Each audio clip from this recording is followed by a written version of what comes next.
שלום לכולם, אז היום הגיעה אליי תלמידה חדשה בשם מירית משוהם. מירית ככה באה לחדד טכניקות וידע, והיום הגיעה לתוצאה מהממת בהשתלמות אחת בלבד. קודם כל אני מראה לכם כמה זה חשוב, מורה פרטית ואישית ולא בקבוצות.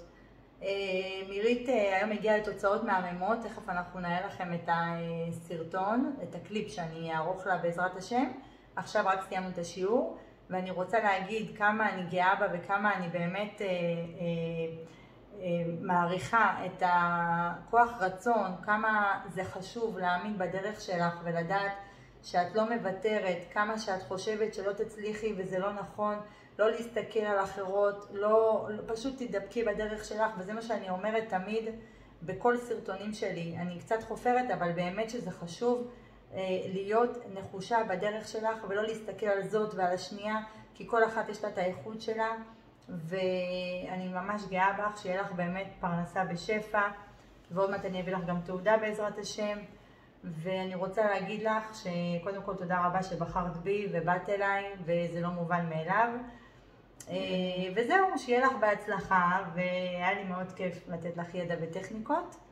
אז קודם כל אני אוסיף, קודם כל אז תודה רבה, תודה על הטכניקות, תודה על הביטחון שנתת לי, באמת באתי פה קצת בהיסוסים, קצת פחות בטוחה, ובאמת העלית לי את הביטחון, והתוצאות אתם גם תראו.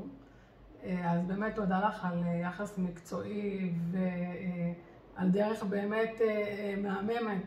אני ממש מרוצה שאת מרגישה ככה, וזה מה שחשוב לי, שתלמידה באמת תצא עם הרגשה טובה וחיובית. זה מאוד מאוד תלוי במורה.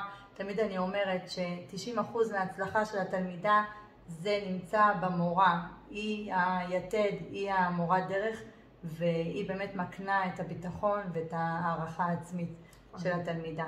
אז בהצלחה ופרנסה בשפע. תודה, תודה. אוהבת אותך.